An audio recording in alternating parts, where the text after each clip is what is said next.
Floor test में चंपई सोरेन की सरकार पास कर गई है। चंपई सोरेन सरकार को 47 विधायकों का मत मिला, वहीं 39 वोट विपक्ष को प्राप्त हुआ। विधानसभा अध्यक्ष ने वोटों की गिनती कराकर इसकी घोषणा की।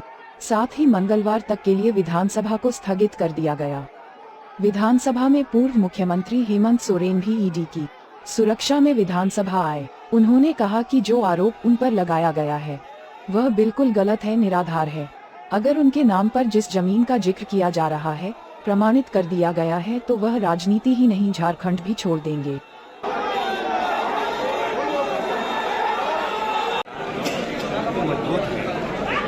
आदिवासी कमजोर नहीं, अब तो यूपी वाले को आ रहे थे कि कम से कम 2 आदिवासी बीजेपी में हैं, उन लोग को कहीं आज आदिवासियों के अस्तित्व खतरे में। आप क्या कर रहे हैं? बीजेपी तो आदिवासी आप गाँव क्या अब परिवर्तन होगा? कुछ मंत्रिपरिषद में कांग्रेस की तरफ से होना चाहिए, आप हमेशा बोलते रहे। बिल्कुल होना चाहिए, आप ही कराए होना चाहिए। और 1 साल 11 महीना बचे बाकी अलग कमान के मैं MD डॉक्टर तो एक हमारा समाज भी है, 18% हमारी आबादी भी है। जी जी, कैश के लिए वोट इधर उधर ना हो।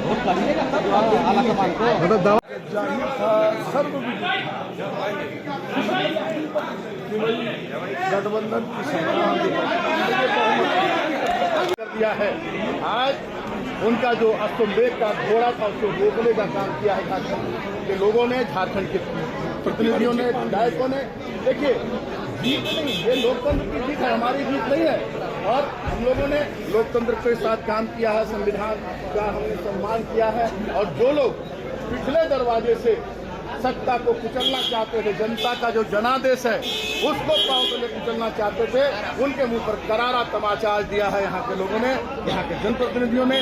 और चाहे कितनी भी कोशिश कर लीजिए, आप कभी इस राज्य में कामयाब नहीं हो सकते हैं। दूसरे राज्यों में डरा सकते हैं। कैबिनेट का जब विस्तार होगा, देखिए करके वो चाहते हैं कि हम उस भावना को जीतें, लेकिन ऐसा होता नहीं है। एक जवाबदेह राजनेता का दायित्व तो ये बनता है। मैंने उदाहरण दिए, ये पहला व्यक्ति नहीं है, पहला राजनेता नहीं है जिनके ऊपर चार्ज लगे हैं। इससे पहले भी उनके अदर गुरुजी के ऊपर भी चार्ज लगे हैं, मधु कोड़ा जी के ऊपर भी चार्ज लगे हैं। तो लोगों ने सामना किया है, यहाँ तक कि जो वर्तमान प्रधानमंत्री जी हैं इनके ऊपर भी आरोप लगे। प्रधानमंत्री जी एजेंसी के कार्यालय में गए मुख्यमंत्री रहते हुए। इतना ही नहीं बल्कि इनके अभी कांग्रेस के जो शीर्ष हेड हैं वो भी एजेंसी का सम्मान करके वहां तक जाते हैं। आपने उनका सम्मान नहीं किया और आगे भी इस तरह की चुनौती दे रहे हैं। सरकार के भविष्य को कैसे देखते हैं?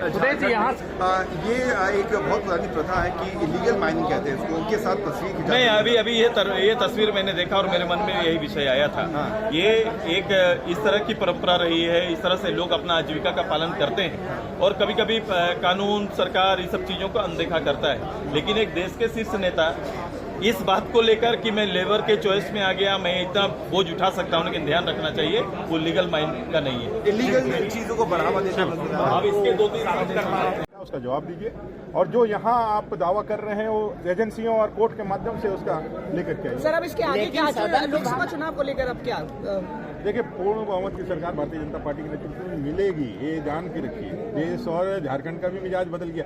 आप देख रहे हैं ना, जिस तरह से उन लोगों ने, मैंने शुरुआत की जो मॉर्निंग शोज कर दी, वो जैसे सत्ताधारी दल के लोग डरे हुए हैं, जिस तरह से वो परेशान है और जिस तरह से वो एक अपने ही सरकार के भाषण को जो महामहिम राज्यपाल पढ़ते हैं, सरकार का प्रतिबिंब होता है, उसको जिस तरह से इंटरप्ट कर रहे थे, वो साफ दिख रहा है कि इस सरकार में उनका पहले विश्वास नहीं है, दूसरा वो डरे हुए हैं जनता के सवालों से, जिसके कारण उनको। अमर जी हेमंत सोरेन ने जो राजभवन पर आरोप लगाया कि देश के इतिहास में पहली बार राजभवन में अरेस्टिंग हुई है और राजभवन उसके साथ है। देश के इतिहास में पहली बार JL नेहरू जी ने चुनी हुई सरकारों को गिराना प्रारंभ किया था। धारा 356 राष्ट्रपति शासन लगाना चालू किया। पूरे दुनिया के अंदर पहला कम्युनिस्ट सरकार बना था 1957 में केरला में, नंबूदिरी पाल जी का। उनको हटा कर राष्ट्रपति शासन, क्योंकि नेहरू जी को पसंद नहीं था। तो संवैधानिक व्यवस्थाओं का दुरुपयोग का लंबा इतिहास रहा है कांग्रेस का, लंबा इतिहास रहा है। इसलिए वो बीजेपी के आरोप लगाने का कोई विषय नहीं होता। नहीं, राजभवन पर आरोप लगाया है, राजभवन का निशाना उनका पूरी तरह से व्यक्तिगत और फ्रस्ट्रेटेड अपने को मानते हैं, क्योंकि राजभवन ने संविधान और कानून का पालन किया और उनको उनके अंजाम तक पहुंचाने का काम किया, इसलिए उनको थैंक यू। देखिए, आज जिन बातों को उन्होंने सोरेन ने एक बात पर बहुत बल दी, उन्होंने कहा कि हम निर्दोष हैं। जिस जमीन के बारे में चर्चा हो रही है वो जमीन मेरे नाम पर नहीं। 45 नीचे रखिए। उन्होंने तो बार बार कहा था कि उन्होंने बेनामी संपत्ति, और जब कोई भी व्यक्ति बेनामी संपत्ति अर्जित करेंगे वो अपने आप में बहुत बड़ा क्राइम है। और आज हालत ये हुई है कि जिन लोगों के नाम से उन्होंने संपत्ति अर्जित की थी उन लोगों ने तो सच सच बता दी। उसके बाद जो जानकारी मिली है, आप सब लोग तहकीकात कर लीजिए, उन सारे संपत्ति को इसी बीच में और रीस्टोर भी कराया। तो ये सारी चीज़ों की आप तहकीकात करेंगे तो आपको पता चलेगा किस प्रकार से उन्होंने नामी बेनामी संपत्ति अर्जित किया है। तो आने वाला कल वो सब कुछ उजागर हो जाएगा और पता चल जाएगा कि इन्होंने किस प्रकार से झारखंड को लूटा है। बालू से लेकर के पत्थर, लोहा, कोयला और जमीन की लूट हुई है, और उसमें कैसे हेमंत सोरेन जी और उसके परिवार के इन्वॉल्व है, तो जांच के बाद सब कुछ दूध का दूध, पानी का पानी हो जाए। लेकिन हेमंत जी अगर करें हम निर्दोष है तो अभी तो उनको कल्प्रिट कहना भी ठीक नहीं है। न्यायालय का आदेश नहीं, आरोपी हैं कह सकते हैं। एक बड़ी बात उन्होंने कही कि अगर उन पर दोष साबित होता है, अगर वो दोषी है तो वो राजनीति से ही संन्यास नहीं लेंगे बल्कि झारखंड छोड़ेंगे। ये बहुत बड़ी चुनौती उन्होंने दी है। इसलिए तो मैं कह रहा हूँ कि आने वाला कल आप थोड़ा दिन इंतजार करें। बेनामी जो संपत्ति अर्जित की है, तो आज वो पकड़ में कोई भी चोर अपने आप को कभी नहीं कहता है हमने कोई चोरी की। आप नए हर समय वो अपने आप को दोषी बताते हैं, ये कहते हैं हमें फंसाया गया। और उन्होंने बीजेपी सरकार के ऊपर, मोदी सरकार के ऊपर बार बार इसको आरोप लगाने की कोशिश की। मैं तो हमारे विधायक दल के नेता भी हाउस में उस बात को बोला है। अब याद करिए, शिबू सोरेन एक बार नहीं 2-2, 3-3 बार जेल गए, और वो कांग्रेस के राज में जेल गए। सीबीआई जांच हुई है उस समय और वो जेल गए कई एक महीनों तक।